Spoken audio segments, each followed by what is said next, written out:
Hey guys, wanted to do a video for you tonight on a piece of kit. As you can see, this is an entrenching tool or a trench shovel. This one in particular is German. As you can see on the sheath, it was assigned to somebody by the last name of Schmidt. This was used. I would assume it was definitely actually issued. I've had this for a few years myself and put some good use into it, but the leather, that wear was pretty much there when I got it. Of course, I bought it locally at an Army surplus store. I think it cost me about $25 Canadian, give or take. And $25 well spent. This thing is rugged. It's German.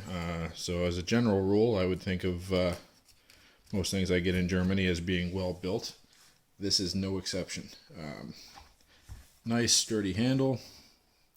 This is by no means new, guys. I use this. This comes camping with me. I keep this in my truck year round. I have I guess a go bag in my truck, and this is always in the back seat with it.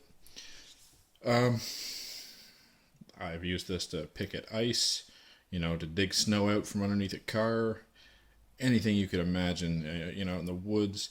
I know they make all these modern entrenching tools that fold down into tight little units and slide in a bag.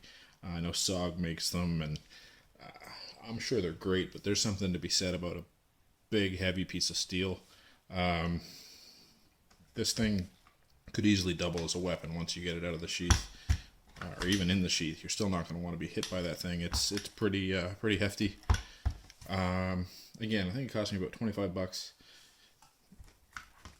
Now, if you're out trucking through the woods, you're going out on a multi-day camp or something, it's a good tool to have. It's also heavy. So it is what it is. You trade off your pounds where you want to. If I put this in my Everly stock G4 operator, I slide it right down the side. It's got a side saddle on it. That's where I usually put it, and it's heavy. But by that time, I'm up to about 70, 80 pounds in the Everly stock just for a 3 or 4 day camp. And yeah, again, you just pick your poison, what you want to take, where you want your weight to come into your kit. But definitely a nice tool to have. Good quality leather sheath.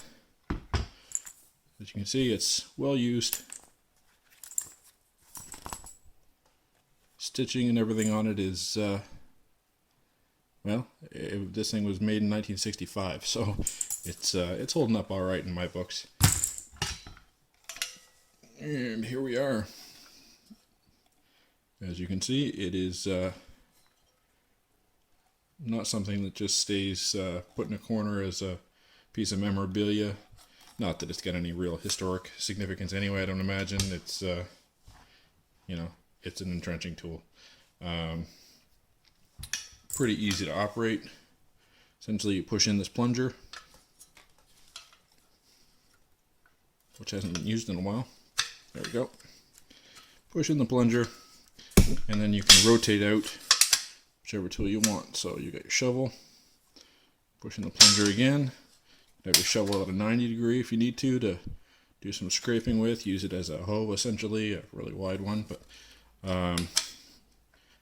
you can, of course, pop out your pickaxe at a 90 degree or 180 degrees, or you can have them both out at once. And of course, this does lock in, guys. You just gotta push in on it. There you go. It'll lock in there nice and tight. And if you want, you can have them opposite to each other, like that. So a very versatile tool, plenty of options as far as configurations go. It'll do pretty much what you want a shovel to do for you.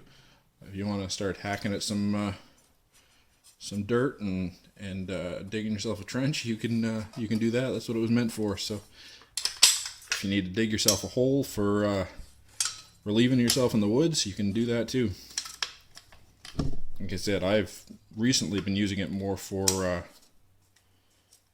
I guess, Canadian concerns, including helping people dig out of a little snowdrift when they're parked, and I don't carry a full-size shovel with me all year round or all winter long. So here's the stamping on it, if I can get that to focus for you.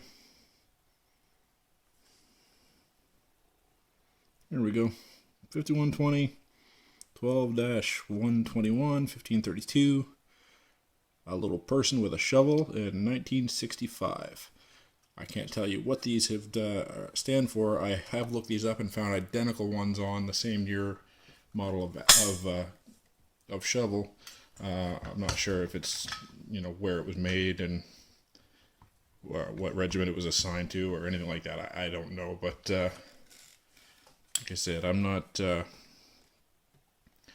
a history buff, but this thing was definitely well worth the expense, which wasn't much of one. And you can see the end of it.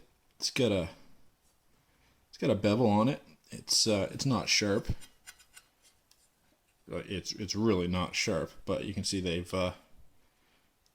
made an effort to thin down the edge a little bit there, or maybe that's from use. It looks like it's actually ground or filed into it though.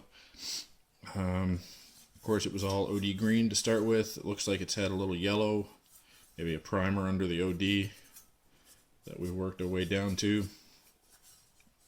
Bare steel here. Well used. Awesome tool. If you are somebody who doesn't like a lot of weight when you're packing a kit in the woods, might not be the one for you. You might want to go with, like I said, something like the SOG entrenching tool. A little lighter weight, a little smaller package. But I didn't want to spend a whole lot of money. I went into my local Army surplus store, saw this on the shelf, and walked out with it. I think it's well worth it. Again, just a good piece of kit. Hard to beat it. It's never going to go wrong. Worst thing that's ever going to happen, I guess, is you may bust that handle off of it. I don't know if that's hickory or what it is, but it's on there. Been on there since 1965, and it's held up so far. And I put some pretty good use into it, so pretty confident I'm not going to break it in my lifetime. But I'm not swinging it at stuff and prying with it. I'm using it as a shovel. So anyway, guys, I hope you guys liked the video. Just a little I guess review or overview of a tool I've enjoyed having. And if you guys do happen to see these in an Army surplus store or local to you, I'd recommend picking one up. Good tool to have. Worst case scenario, have it around the house. If you're out doing some yard work with your full-size spade and your kid wants a shovel their size, well, you break this out, and other than the pickaxe on the back of it, you just leave that collapse. That's pretty good size for a kid's shovel too in the yard. You never know. Whatever it's worth to you. I think it's a pretty cool little tool to have. Definitely recommended. As usual, guys, any questions, comments, feel free to leave them below. Hit that like button, subscribe, and have a great day.